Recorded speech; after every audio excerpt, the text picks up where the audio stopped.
ሰላም እንደገና እንቀጥላለን። የመጀመሪያዋ ወንጌላዊት ሴት ማን ነበረች የሚለውን ታሪኩን ባክግራውንድ የታሪኩን ቅድመ ታሪካዊ ሁኔታውን በማምጣት ሳምራውያን እንዴት ምን አይነት ህዝቦች እንደሆኑና ምን እንደሚከተሉ እምነታቸው ምን እንደሚመስል በክፍል 1 ማብራሪያት ሞክሬያለሁ። አሁን ያው እያነበብኩ ያለሁት በቀትር በ6 ሰዓት በጣም ቃጠሎ በሆነ ማለት ነው። በቀትር ሰዓት ነው። ኢየሱስም ወደዛ ሄደ፣ ደከመው። እሷን ፈልጎ ግድ ሆነበት። ወደ እርሷ መሄድ አለበት። እሷን ማዳን አለበት፣ ግድ ነው። በአይሁድ ዘንድ የተጠላች ናት። በራሷም ህዝብ ዘንድ እንኳን በራሷም ህዝብ ዘንድ እዛ ውሃ ምትሄደው ህዝቡ እንትን በሚለው አይደለም፣ እንደ ህዝቡ አይደለም። በቀትር ነው፣ ማንም በማይሄድበት ጊዜ። እንግዲህ ቃጠሎ ማለት ነው። በጣም ቃጠሎ በሆነው ጊዜ ብቻዋን ሆና ሄዳ ውሃዋን ቀድታ ትሄዳለች። ለምን? ሁኔታውን እንቀጥላለን፣ እናያለን። አነባለሁ አሁንም። ስለዚህ ሳምራዊቱ አንተ የይሁዳ ሰው ስትሆን ሳምራዊት ሴት ከመሆን ከእኔ መጠጥ እንዴት ትለምናለህ? አለችው። አይሁዳዊ ከሳምራውያን ጋር አይተባበሩም ነበርና፣ ምክንያቱን ባለፈው ገልጨዋለሁ። ሂዱና ተመልከቱት። ኢየሱስም መልሶ የእግዚአብሔር ስጦታና ውሃ አጠጭኝ የሚልሽ ማን መሆኑን ብታውቂ አንቺ ትለምኚው ነበር፣ የሕይወትንም ውሃ ይሰጥሽ ነበር አላት። እግዚአብሔር ሰጥቶሻል ነው የሚለው ኢየሱስ ለእርሷ ለዚች ሳምራዊት እዚች ለረከሰች ለተበላሸች ሕይወቷን እናያለን።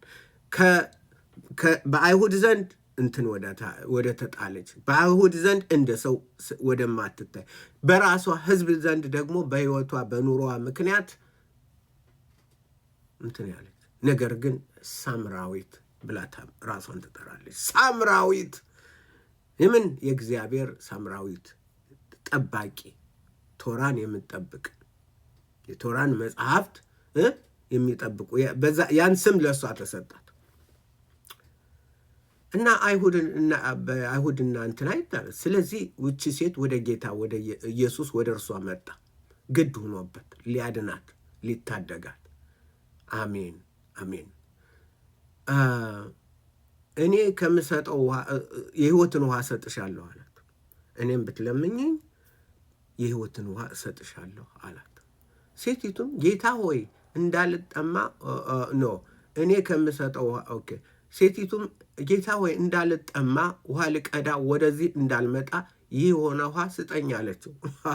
ልክ እንደ ኒቆዲሞስ ናት፣ ግን እቺ ትሻላለች። ከኒቆዲሞስ እቺ ትሻላለች።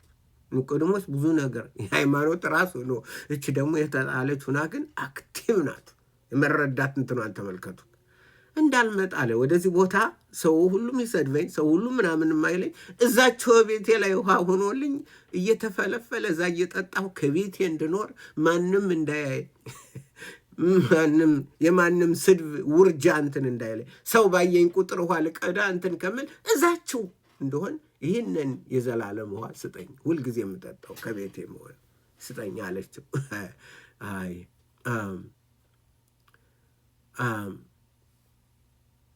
እንዳልጠማ ልቀዳ ወደዚህ እንዳልመጣ ስጠኝ አለችው። ኢየሱስም ሂጂና ባልሽን ጠርተሽ ወደዚህ ነይ አላት። ነገሯን ያውቃል።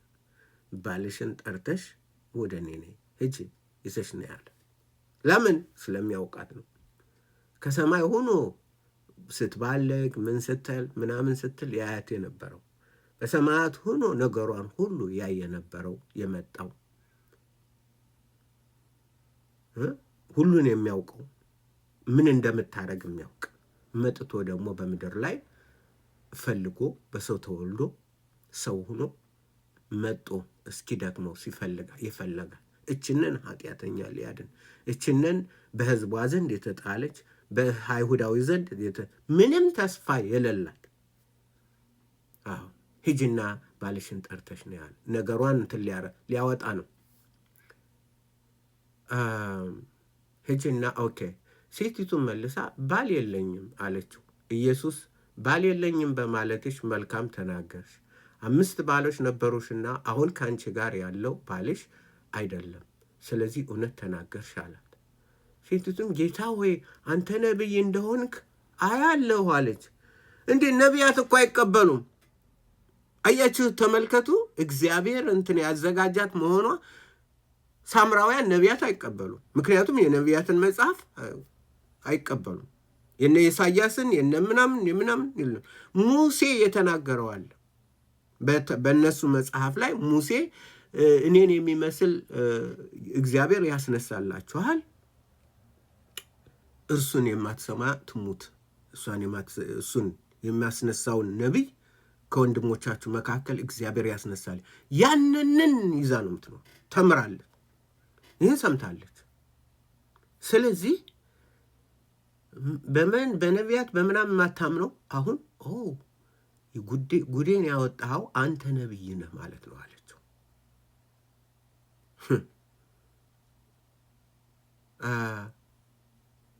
ሴቲቱም ጌታ ሆይ አንተ ነቢይ እንደሆንክ አውቃለሁ። አባቶቻችን በዚህ ተራራ ሰገዱ። ጥያቄ ነበረባት።